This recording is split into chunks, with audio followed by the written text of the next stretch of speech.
Hey, I'm Captain Eddie Castellan. Welcome to the shop. Well, really not in the shop.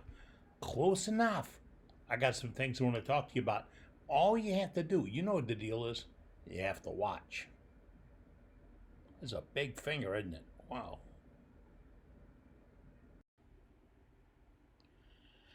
Hey, before we get started today, I have to let you know that we've been doing this program for Worldwide Woodturners for about a year now.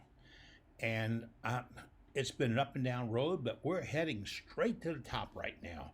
A lot of things going on. Now, I can't go in the shop. I'm not going to get into that. I'm kind of homebound, housebound, whatever bound. All right.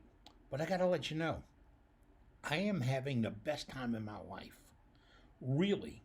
I'm getting a lot of calls every day about folks want to talk about wood turning, questions, emails, all kinds of stuff. And this is really making me keep going. So if you've got something you want to chat about, let's chat about it. My phone number's at the very end. I'd be glad to give you a call. We'll talk about it.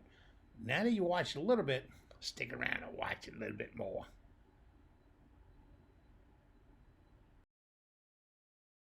Got to talk a little bit about some things going on. Worldwide Woodturners is one of them. Worldwide Woodturners, about a year ago, I came back from SWAT, Southwest Association of Turners. It meets in Waco, Texas, normally in August. They didn't meet this year in August. And it's one of the finest symposiums and get togethers of wood turners in the whole world. Why? Because they're there for one purpose. They're not there to sell memberships. Nope. They're not sell magazines. Nope. They're not there to sell t-shirts. Well, they do, but they're not there for that. But they are there to share the knowledge of wood turning. That's it. Share the knowledge of wood turning. Well, I came back after a 4 or 5 day visit. I was asked not the same question over and over again, but I was asking questions one after the other from wood turners who needed a little bit of help, that either didn't have a local club, wouldn't find a local club, didn't want to join a local club, couldn't afford to join the big club. And it just led us to believe that there's a space in this world for an internet, wood turning club.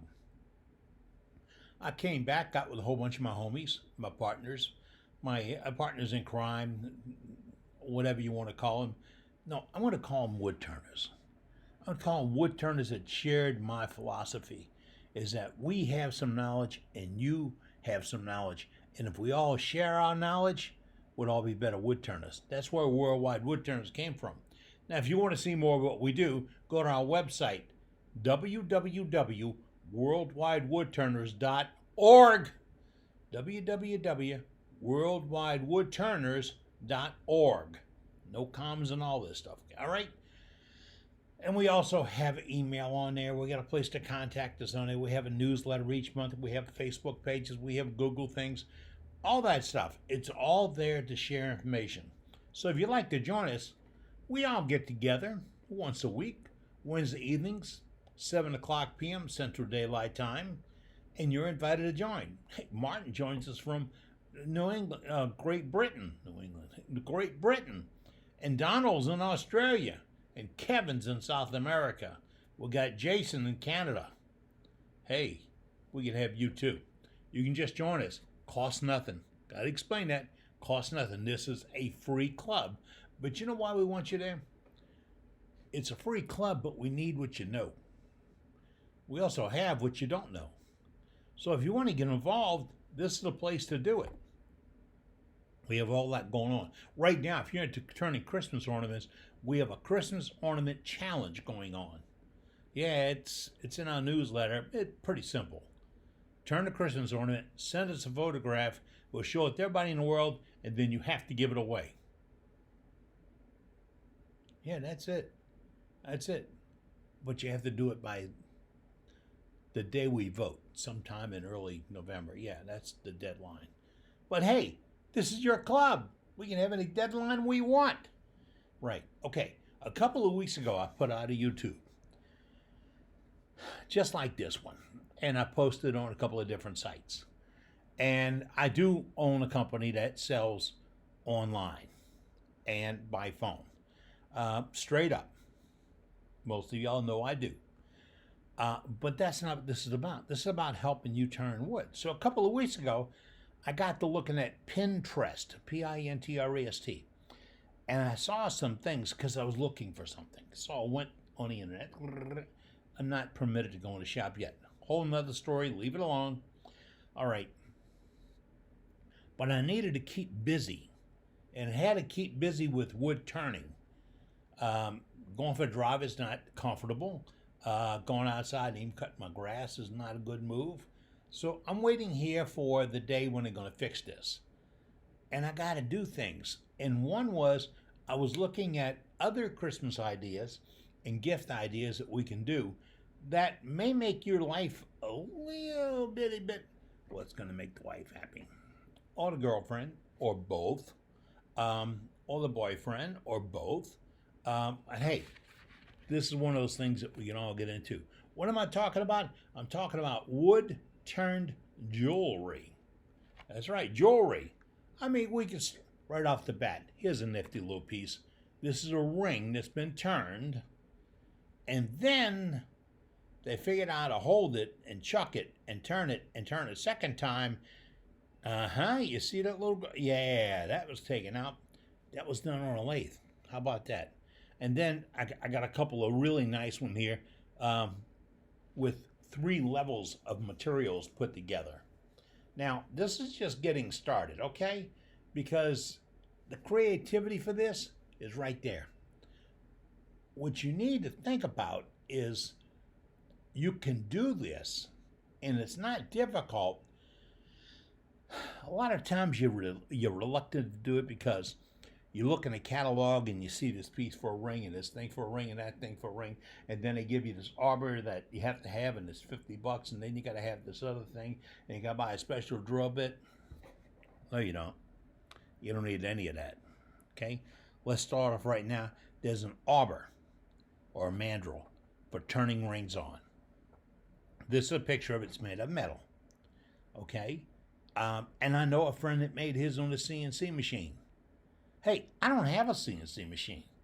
I got a coping saw, a lathe, and a band saw. I can make one. Yeah. All right, let's take it out the picture.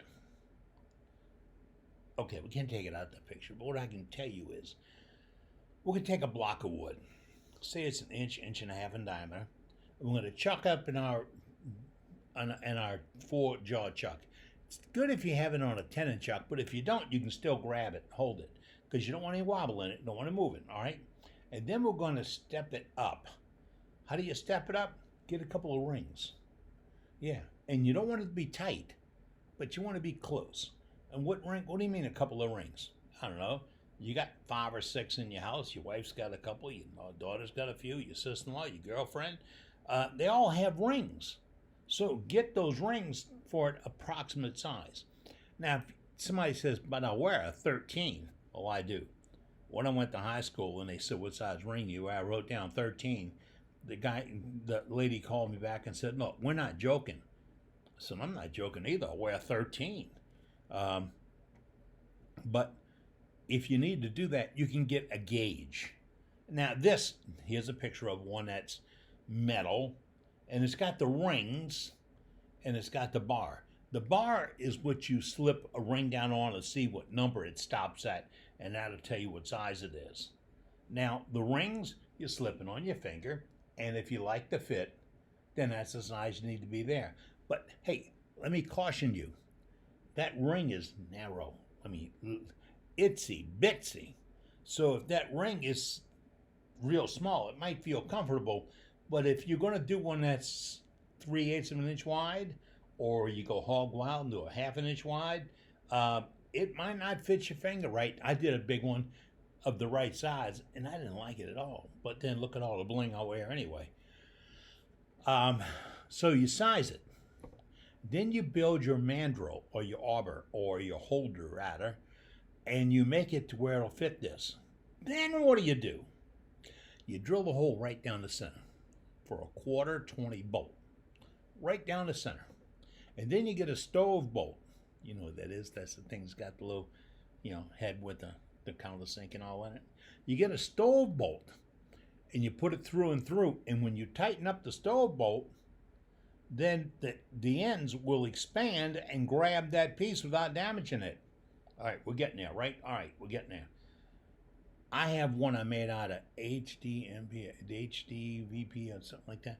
That 4-letter plastic stuff that's really malleable, and it's white. I bought a stick of it for something, and then I chucked it up, and I can't go get that right now. I apologize. But I chucked it up, made a ring out of it. I drilled about halfway, 3/4 way down with an oversized bit, maybe a 5/16, and then I tapped the bottom of it for 1/4 20. And that way, when I put the ring on and turned the screw, the thing swelled up a little bit and held it. Because I'm not spinning a block of wood, I'm spinning a ring.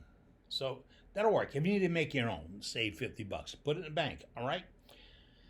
I showed you the gauger. All right. Now, if you have this thing made, you can put it into your chuck and make it work and put a piece on, and you can shape it all.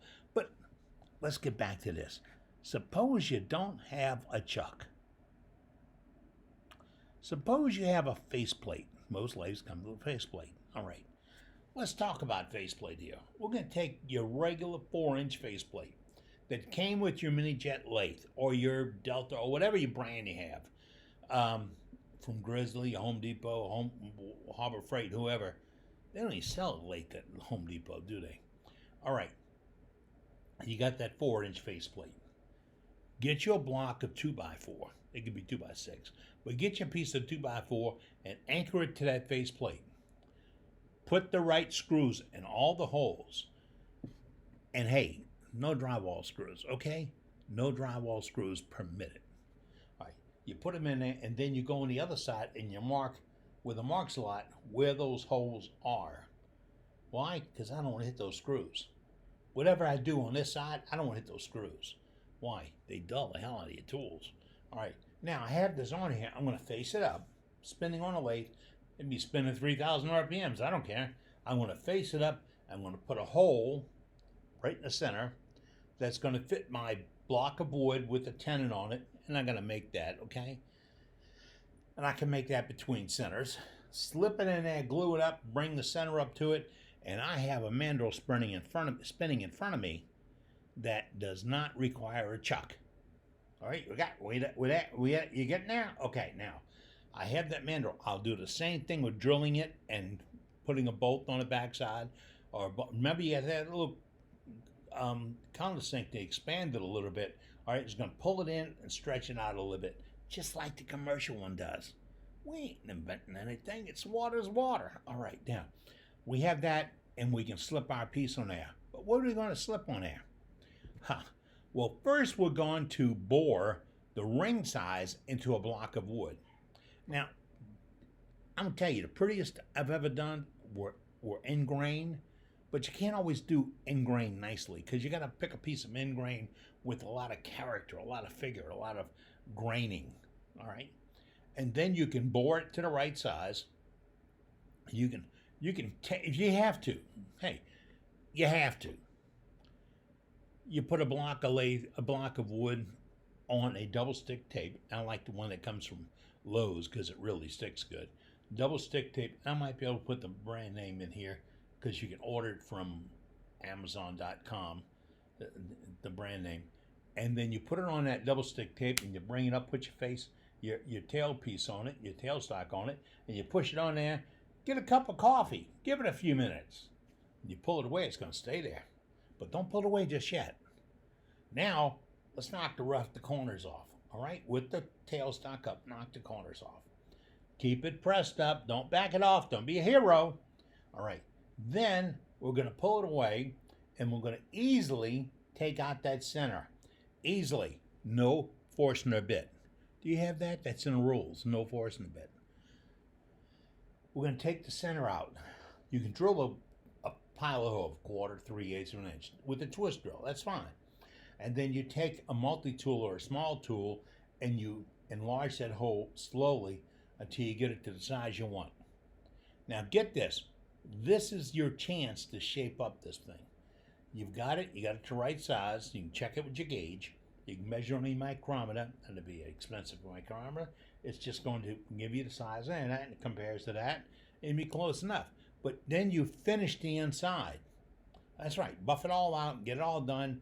Put a coat of finish on it. That's it. You can get it done. If that feels like you can put it on, you can put it on. Now you have to turn it around and get to the outside, the one everybody sees. So we're going to take it off that face block, take it off that pad, slip it on our homemade shop mandrel, and then we're going to shape up the outside. That's right. Gentle, easy slices. Do not get out that big half-inch carbide tool and go plowing into this thing. It ain't gonna like it. It ain't gonna like it at all. So, learn how to make a slicing cut. Mark's the way leads it. I call it a bias cut. Mark calls it a slicing cut. What I'll say is you get that tool and you turn it up on its heel and you go in and you slice and you take easy cuts. This is a plow. This is a slice. This is a plow. This is a slice. Plow when they blow up, slice and they cut. Okay, enough of that. So then you dress it off and then you sand it out. Now, you have to start sanding at about 80 grit or 100 grit, all right, because you want to get all the marks off. Not shaping and putting material off. You want to get the marks off. And then you want to go all the way up to maybe 400, maybe a little bit better than that.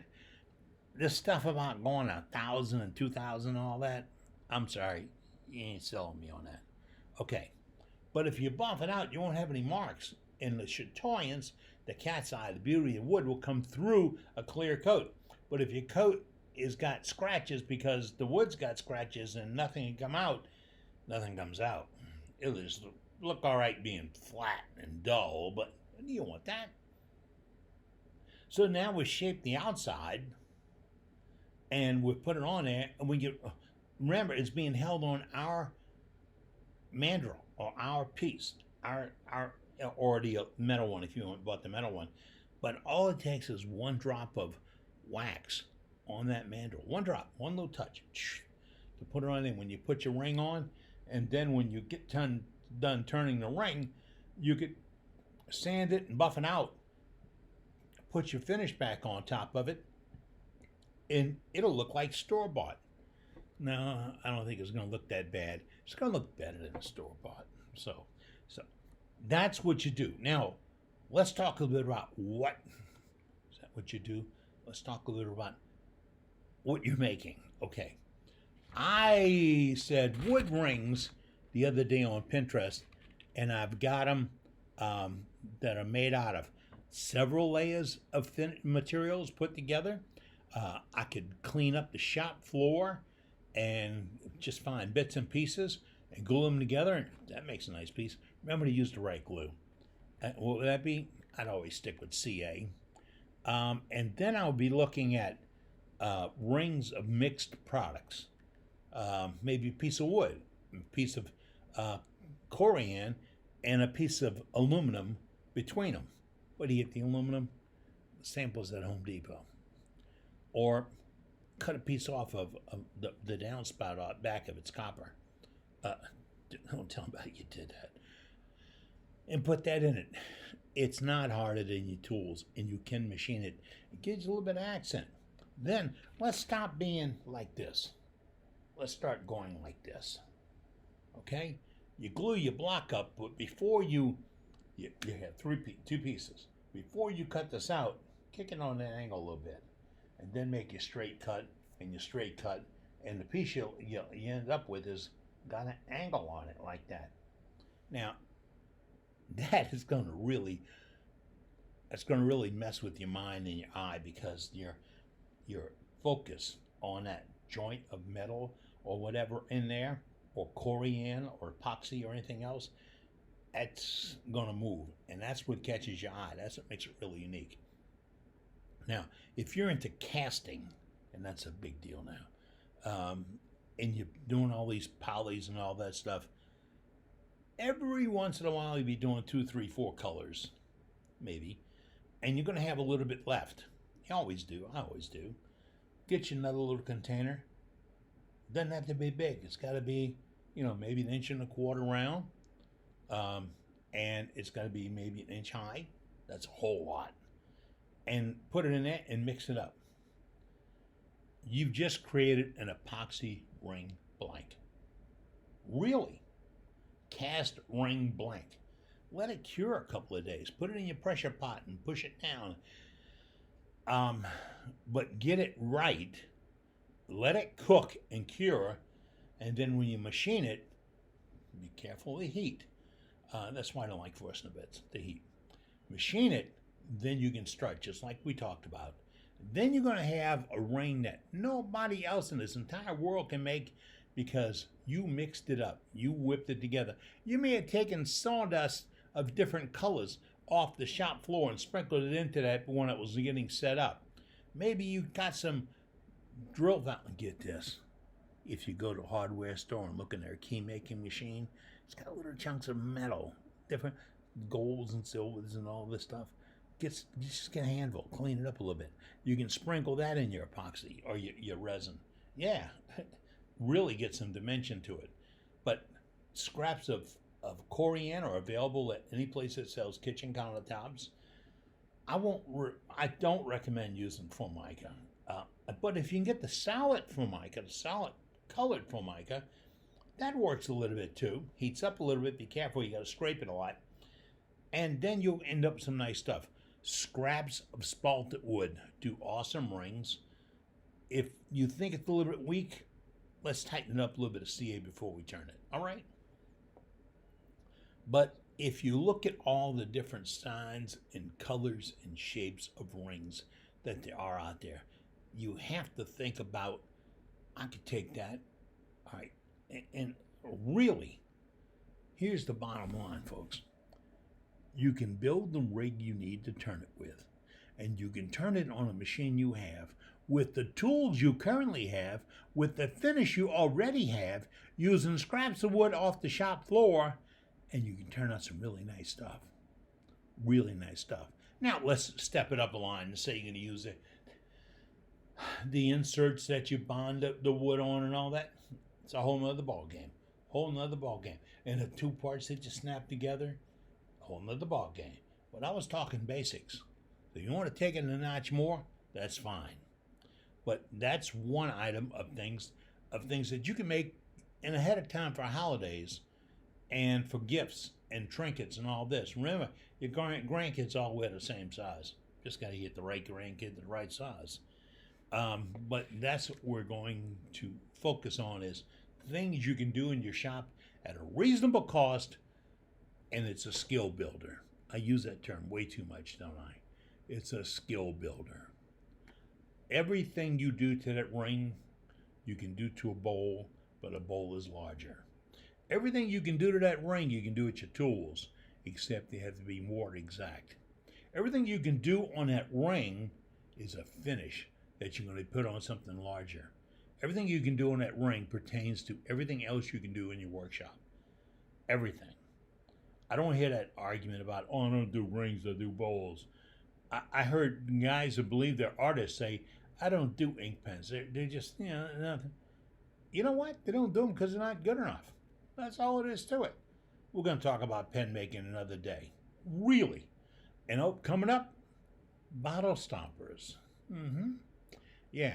Here's an idea. We all do this. We all go to somebody's house for Thanksgiving or Christmas or New Year's, or in this place, Mardi Gras. But we go there and we eat their food and we drink their wine. Wouldn't it be nice to bring a bottle of wine and a stopper that you made? Not the bottle of wine you made. I don't know. But the stopper you made, and give that to them. A piece of you will always be there.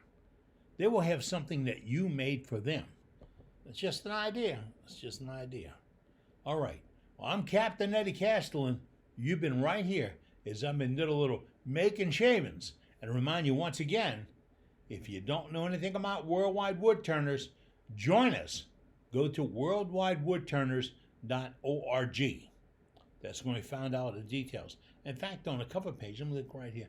On the cover page right about there, let me see. Yeah, it's right there. I hit that thing.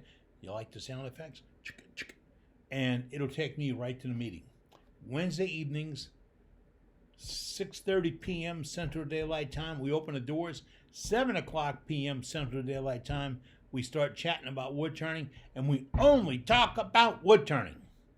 No politics, no religion, no weather, nothing else.